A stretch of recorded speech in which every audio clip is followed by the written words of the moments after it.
నమస్తే సార్. నమస్తే అండి. జై భారత్ అండి. జై భారత్ సార్.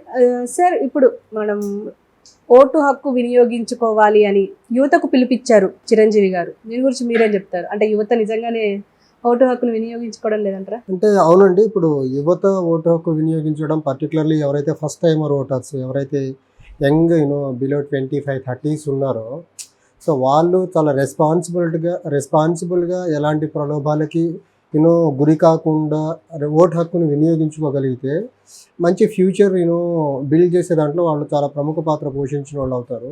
ఇప్పుడు రాజకీయాలు అంటే కులం, మతం, డబ్బు రకరకాల ప్రలోభాలతో కూడుకొని ఓటింగ్ ప్రక్రియ అనేది జరుగుతూ ఉంది.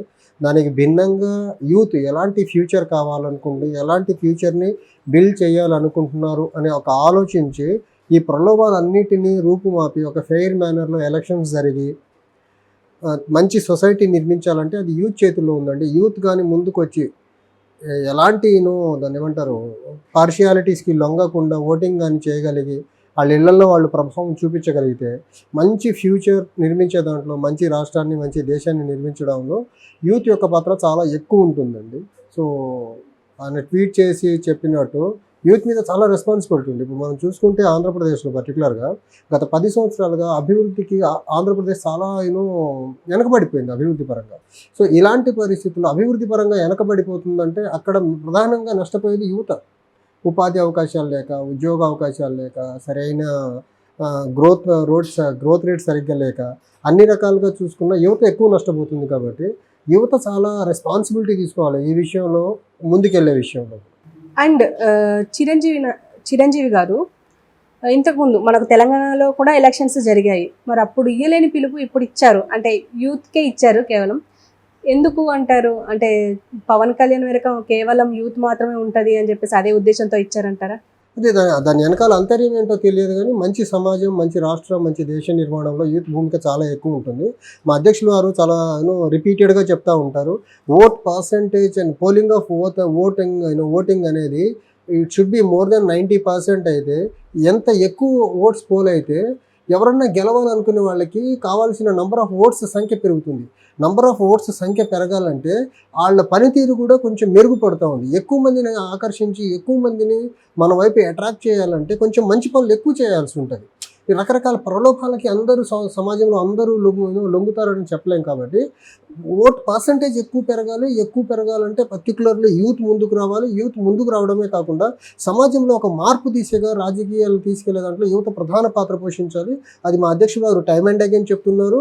యూత్ కంపల్సరీగా ముందుకు వచ్చి ఒక ఫ్రీ అండ్ ఫెయిర్ మేనర్లో ఎలాంటి ప్రలోభాలకు లొంగకుండా ఎన్నికల ప్రక్రియను ముందుకు కానీ తీసుకెళ్ళగలిగితే మంచి రాష్ట్రం నిర్మించే ప్రయత్నంలో వాళ్ళు చాలా పెద్ద భూమిక పోషించిన వాళ్ళు అవుతారండి. ఎందుకు యూత్ ఓటు హక్కును వినియోగించుకోవడం లేదంటే? ఒకటండి, మనకు ఓటింగ్ ఎడ్యుకేషన్ ఎలక్షన్ ఎడ్యుకేషన్ ఏదైతే ఉందో మన సమాజంలో, దేశంలో చాలా తక్కువగా ఉంది. ఓటు విలువ తెలియకుండా ఒక ఫ్యాన్ బేస్డ్ గాను, లేకపోతే కులం పరంగానో, లేకపోతే అప్పుడప్పుడు వాళ్ళకి క్రికెట్ కిట్లు ఇచ్చారనో, లేకపోతే బైక్స్ ఇచ్చారనో రకరకాల ప్రలోభాలకి వేసేస్తున్నారు. కానీ వాళ్ళ ఫ్యూచర్ని ఆలోచించి ఓటేసే మెచ్యూరిటీ లెవెల్స్ మన సొసైటీలో ఇంకా రాలా. యూత్ కానీ, for that matter any voter, రాష్ట్రంలో కానీ దేశంలో కానీ ఫ్యూచర్ని యాంటిసిపేట్ చేసి ఎలాంటి ఫ్యూచర్ కావాలనుకుంటున్నారో ఆ ఫ్యూచర్ని ఎవరైతే ఇవ్వగలరో అని ఒక ఆలోచించి ఓటింగ్ వేసే ప్రక్రియ వచ్చిన రోజు సమాజం బాగుపడుతుంది. లేకపోతే ఇప్పుడు అక్రమార్జనతో సంపాదించుకున్న డబ్బుతో రాజకీయాలు చేసే వాళ్ళే గెలుస్తారు. అప్పుడు సొసైటీలో హానెస్టీ అనేది కరువు అయిపోతుంది. సొసైటీలో డెవలప్మెంట్ అనేది ఉండదు. సొసైటీలో కరప్షన్ అనేది పెరిగిపోతుంది. సో యూత్ ఎప్పుడైతే ఇంపార్షియల్ మేనర్లో, నాన్ బయాస్డ్గా, కుల మతాలకు అతీతంగా, డబ్బుకి మందు ప్రభావానికి లొంగకుండా ఓటేస్తారో అప్పుడు సమాజంలో మార్పులు ఆటోమేటిక్గా వస్తాయి. ఇప్పుడు యువత ఇలాంటి ప్రలోభానికి లొంగకుండా ఓటు వేయాలంటే ఇప్పుడున్న పక్షాలు ఏవి సరిపోవు. దానికి జై భారత్ నేషనల్ పార్టీ ఆధ్వర్యంలో నడుస్తున్న ఏపీ యునైటెడ్ ఫ్రంట్ ఒకటి మాత్రమే మనకు నిజాయితీగా, హానెస్ట్గా ఉన్న లీడర్షిప్ కనిపిస్తుంది.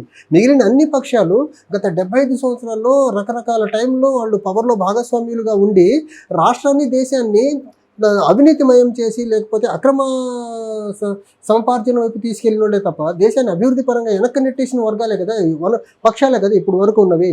సో యూత్ ఎప్పుడైతే నిజాయితీగా ఆలోచించి ఫ్రీ అండ్ ఫెయిర్ మేనర్లో ఇంపార్షియల్గా ఆలోచించి ఓటేసే ప్రక్రియ ఎప్పుడైతే మొదలవుతుందో అప్పుడు ఖచ్చితంగా ఆంధ్రప్రదేశ్లో పర్టికులర్గా వాళ్ళకి కనిపించేది శ్రీ లక్ష్మీనారాయణ గారి ఆధ్వర్యంలో నడుస్తున్న Jai Bharat National Party and AP United ఫ్రంటే కనిపిస్తూ ఉంది.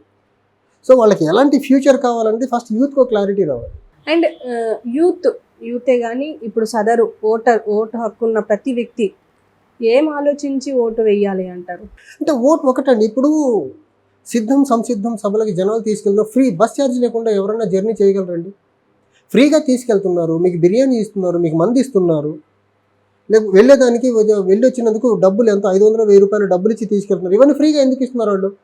ఎవరన్నా డబ్బు ఫ్రీగా ఇస్తారా? ఫ్రీగా మీ ఇంటి దగ్గరకు వచ్చి బస్ ఎందుకు పెడుతున్నారు? ఫస్ట్ అది ఆలోచించాలి. వీళ్ళు ఎందుకు మళ్ళీ ఇంటి దగ్గరికి బస్ తీసుకొచ్చి తీసుకెళ్తున్నారు? తీసుకెళ్తున్న క్రమంలో రకరకాల ప్రలోభాలు, డబ్బు పరంగా, మందు పరంగా, బిర్యానీ పరంగా, రకరకాల గిఫ్ట్ ప్యాకుల రూపంలో ఎందుకు ఇస్తున్నారు? ఎన్నికల టైంలోనే ఎందుకు ఇలా ఫ్రీగా తీసుకెళ్తారు?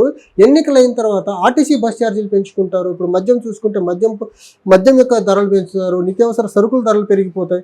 ఇవన్నీ సామాన్య ప్రజలు, ఓటరు ప్రతి ఒక్కళ్ళు ఆలోచించాల్సింది ఏంటంటే ఓటింగ్ టైంలో వీళ్ళు ఇచ్చిన ఫ్రీగా ఇచ్చేది ఏదైనా సరే, ఏ ప్రలోభమైనా కానివ్వండి, ఎన్నికలు అయిన తర్వాత మళ్ళీ వీళ్ళ నెత్తిన పడే భారమే. ఇప్పుడు వీళ్ళకి 500 1000 రూపాయలు ఇవ్వచ్చు, కానీ ఆ 5 సంవత్సరాల్లో వీళ్ళ మీద పడే భారము 10,000 నుంచి 50,000 వరకు ఉంటుంది.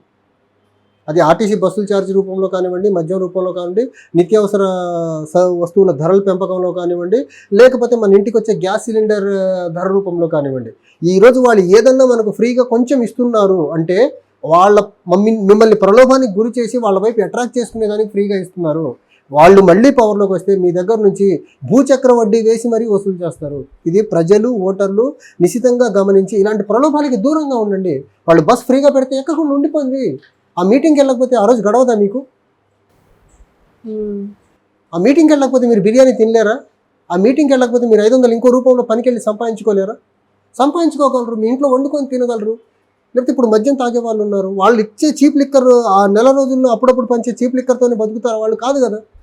అన్ని వీళ్ళు సొంతంగా ఇప్పుడు 5 సంవత్సరాల కాలంలో ఓటర్కి ఇన్ని రకాల ప్రలోభాలు చేయరు కదా. ఏదో ఎన్నికలు ఉన్నప్పుడు 1-2 నెలలు చేస్తారు. మిగిలిన 4 సంవత్సరాల 10 నెలలు వీళ్ళ సొంత డబ్బుతో కొనుక్కొని చేయాల్సిందే ఏ పనైనా. అప్పుడు వాటి మీద పడే ట్యాక్స్ భారం చూడండి ఒకసారి ఎంత ఉంటుందో. సో ఫ్రీబీస్కి దయచేసి లొంగొద్దు అనేది మా పార్టీ సైడ్ నుంచి మా విన్నపం అండి. అండ్ మీరు అంటే జేడీ గారు కానీ మీ పార్టీ తరఫున యూత్కి ఎలాంటి ఎంకరేజ్మెంట్ ఇవ్వబోతున్నారు? ఒకటండి, ఇప్పుడు మా పార్టీ నిర్మాణంలో కానీ మా పార్టీలో వివిధ విభాగాల్లో యూత్కి చాలా రెస్పాన్సిబుల్ పొజిషన్స్ ఇచ్చారు జేడీ గారు అయితే. సో ఆ విధంగా యూత్ పాలిటిక్స్లో రావాలని టైమ్ అండ్ అగైన్ మా అధ్యక్షులు వారు అపీల్ చేస్తున్నారు. మా అధ్యక్షులు వారి అపీల్ని కొంతమంది యాక్సెప్ట్ చేసి వచ్చి రెస్పాన్సిబిలిటీస్ తీసుకొని గ్రౌండ్లో పనిచేయడం కూడా మొదలు పెట్టేశారు. యూత్ ఎప్పుడైతే రాజకీయాల్లోకి రాగలుగుతుందో క్వశ్చనింగ్ నేచర్ పెరుగుతుంది. అప్పటి వరకు ఎస్టాబ్లిష్డ్ లీడర్షిప్ ఒక రకమైన భయం పుట్టుకొస్తుంది యూత్ ఎప్పుడైతే వస్తుందో. లేకపోతే ఇప్పటి వరకు కుటుంబం పరంగా ముందుకెళ్తున్న లీడర్షిప్ ఒక రకమైన భయం వస్తుంది. సో కుటుంబ రాజకీయాలను అంతం చేయొచ్చు. ఇప్పుడు వరకు ఇన్యాక్టివ్గా లేకపోతే అసలు పనితీరు సరిగ్గా లేని లీడర్షిప్ని మనము ఒక రకమైన కార్నర్ చేయొచ్చు, నీట్గా పనిచేసే ఒక కంపల్షన్ని మనం క్రియేట్ చేయొచ్చు. అందుకని మన అధ్యక్షుల వారు చాలా క్లియర్గా చెప్తుంటారు, యూత్ యొక్క రోల్ చాలా ఎక్కువ ఉంది సమాజ నిర్మాణంలో. సమాజ నిర్మాణం జరగాలంటే అది యువతతోనే సాధ్యం అది. అందుకని మా పార్టీలో వివిధ విభాగాల్లో యూత్కి ఎక్కువ ప్రయారిటీ ఉంది.